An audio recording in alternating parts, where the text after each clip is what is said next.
Hello there, Saturday morning. I had a lovely day yesterday. I sat in the sunshine and it was glorious. And I'm going brown and everything. It was like being on holiday. It was. Did loads of stitching by the pond. Got all the blocks finished that I needed to finish. And then did all sorts of other things sort of through the day. As it got too hot, I came in with Tom was with me by the pond. Did you see that photo? He was such a poser. Gorgeous boy. In his bed at the end there at the minute. But yes, I got loads of stitching done. And then came into the cupboard here to do a bit. And started doing the bits that are going to join all the blocks in the new mystery quilt. Went in the house later. Made the dinner. We had chicken curry. It was quite nice. Did a good one, as it were. And then I was on a roll. So I came back out about 9 o'clock. 2 o'clock in the morning, I went back in into the house from the cupboard. But look, and I'm not showing you, but I got a quilt top. How good's that? That's the mystery quilt. All there. I've got one little bit left to do. I reckon another half an hour or so on that one, and the quilt top will be ready. And then I say the quilt top. I need then to decide, do I need borders and things on it and what weirdness I'm going to do to it. But the actual basic top is all together. And I like this one. Because sometimes I don't like what I do. Because you don't know what it's going to be like until you've done it. As you're probably finding out when you're doing my weird and wonderful things now. You don't always know that something's going to work. And that sort of brings me on to today's block. Because I have no idea if today's block's going to work or not. Okay. So, but first of all, the block from the other day. There's mine. There's my dandy block. Okay. Dandy star. Now, mine had a little mishap. Or as I call them, design developments. I was merrily trundling along, cut it all out, stitch. And then I realised when I was cutting one of them out, I cut one a little bit too short. And as I started putting it together, I thought, no, that's never right. And then I thought, oh, well, you know what? Repeat it all the way around. Make it purpose. That is my one thing in class again that people will tell you. If something's not quite what you expect, if you can make it purposeful, well, do so. Who's going to know any different unless you tell them? Yeah, I mean, mine probably to you from there is looking, yeah, no, it's a star. What's going on? If I show you closely, I've actually got no points in those spots because I cut one too short. So where the yellow are in between the dark stars, there's no points in that bit there. That bit there. Design development. I can remember I did one block in well, actually it was in double snuggle, and it was the flying geese. And getting triangles and things on point and in the right place, you can get very paranoid. And I'm very aware that these sorts of things actually scare people. So where you've got all your points in a row in your flying geese, I knocked all the points off. And I changed the block. And I called the block, no points round here then. So we have my version of flying geese that look pretty much like that. Although I did that one on purpose, and I certainly didn't do this one on purpose. But you know, I think he looks perfectly okay. And he's going in my quilt just like that. On the rest of the pile, we've got a big pile of blocks going on here. I might have to do something with some of them soon. So that was that. So yeah, that was my dandy block. And he's a little bit pointless in the middle. But is it all pointless? I don't know. Do you know what? When I was sat in the sunshine yesterday, picnic bench type thing, because I needed stuff to put and sit and stitch on, and then Pussycat. And I'm sat there looking at this picnic bench, and there's this little spider running around the bench. And I can only say that he looks square. And he was running sideways. I don't think I've ever seen it. And he was so quick. And he's come running to the edge of the bench. And I swear he sat there and looked at me.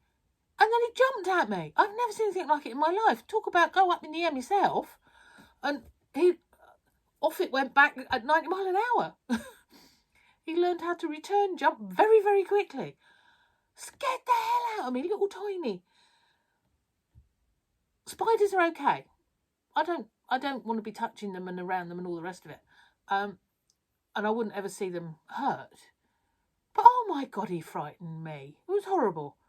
So I went online later and I just put in English jumping spiders because I thought, well, it's in England and he was definitely jumping. I've never seen anything like it. And there is such a thing, but they're actually quite rare apparently. So we got English jumping spiders by our pond. Can't say I was that impressed, but there we go. Oh, do you know what? Years ago, I've spent many, many years working in retail, for those that don't know. And we're talking, must have been about 30, this just reminded me, about 30 years ago. A lot younger, and before health and safety was a major thing. And we used to have a bit of fun at work. We used to have a bit of a giggle and be naughty, it has to be said. But it made our days go quickly. And we worked very hard in between, it has to be said. So a little bit of fun. And a friend of mine, something that I never knew at that point, he used to keep tarantulas. I can never say it. But he had a pink toed one. But there we are. Big and furry. And what I never knew is that they shed their skin. Now that to me is quite amazing. Never heard of that before. And he was a little bit of a naughty. He brought one of these shedded skins in and he put it in the women's cloakroom. My God, you should have heard the screaming. It was funny. I have to say, it really was funny. He got a clip round the ear for it. Can you imagine that at work these days? Oh, we'd all be sacked. If only for beating up a former colleague as well. But there you go. So yeah, spiders, lovely things. Anyway, what was it? Oh, today's block. That's a good one. Now, I said the other day, didn't I? And I've said it several times now, several other days.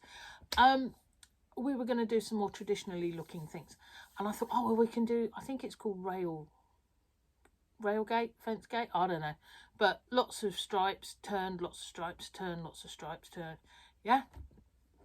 So I thought, oh, that'd be good because we can just put together lots of thin strips, chop them up, turn them, put back together. I thought, oh, that's nice basic. And it will work it. And I'm sat here just now thinking, do you know what? We can do better than that.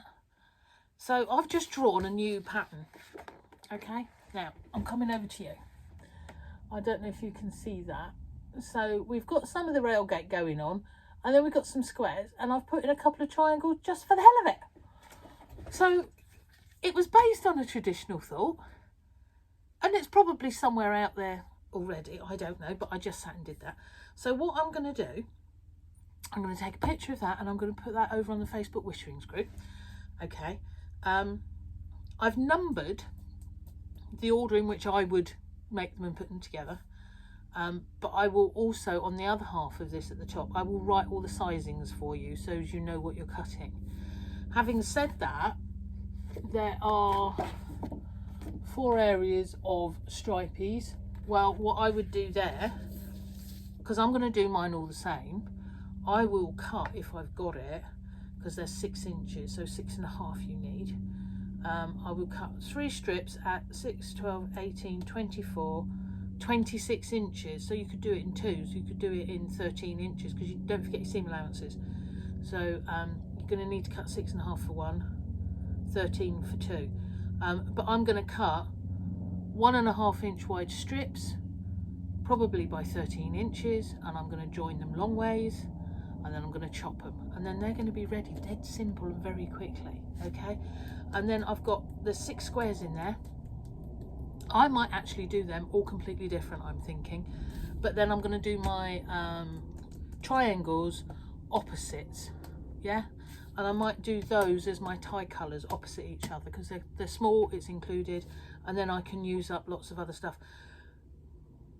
I'll say that's what I'm going to do. It might change before I get there. I might land up with every single piece a bit different, like I did with this one. Yeah, because what I did on that one, yes, I've got my tie colours in the middle, but then the outside edge, every single bit was a different colour. Yeah, just because I can't help myself. I like things and I have to put it in, and because of what I was doing on the mystery quilt, I've now got more scraps in my basket and I can include those. And there are a couple of Tilda bits. They're going to be gorgeous in there, I think. So I've just had yet another plan going on. Never mind, I shall make this later on today. But I will put this pattern up immediately over on Facebook Wittering. So any of you waiting to do, you can be doing. All right. So that's today's little challenge. I'm getting hot now. Oh, it's a bit warm in here. Or it's having a moment. It's me having a moment. I got the sun yesterday. I'm going to have a suntan. Vitamin D, very jolly. And I didn't actually manage to burn. It was really good. I was quite impressed by that. No ice cream though. And you'll be pleased to hear that. No ice cream. I was a very, very good girl. I was. But vast quantities of buckets of coffee and cold drinks. As you notice, I like buckets. So there's my bucket. And there's my cold drink. Because for every bucket, I have a cold drink. Because it dilutes all the coffee and the caffeine and all the rest of it going through. There we are. So that's all cool. Little bit of a Tilda going on. Do you know, I've got a major Tilda thing going on here at the minute. I really have. I'm in love with their fabrics. I really am. And the last couple of ranges that they've done are just, they're a little bit brighter and I just love them. Just love them. So there we are. So I'm going to sit and play and do that. And I'm going to finish that today. What are you going to do? Are you going to have a lovely day? Are you going to go and talk to some friends? That would be nice. Talk to a few friends. What else? What else could we do? What else could we do? We could do a bit of tidying. Ain't happening, is it? Mine's not. Do you know what? I still keep looking at it. It doesn't matter. Bit of exercise. Yeah, I will be. I've already been around the garden once. Had a quick trolley around. And that was quite nice. It's lovely. Although it's overcast down here, it is sort of clearing, and I think it will probably burn off a bit later. We're not that far from the coast because Padstow's literally just over that way, across a few fields. To get to it, it's miles because you have to drive miles around, but actually it's only just over there a bit, which is quite nice really. So we tend to get what happens on the coast a little bit. So hopefully it looks like it's clearing over that way, so that will come in across the land with a bit of luck. And we'll have a nice, so I'm going to do a whole load of it in the hope that later on today I can go and top my tan up, because this is me on holiday in Lanzarote, you know. Tits, and I'm enjoying it. It's very jolly. Right, so there we are. Have a lovely day, everybody. Be lovely.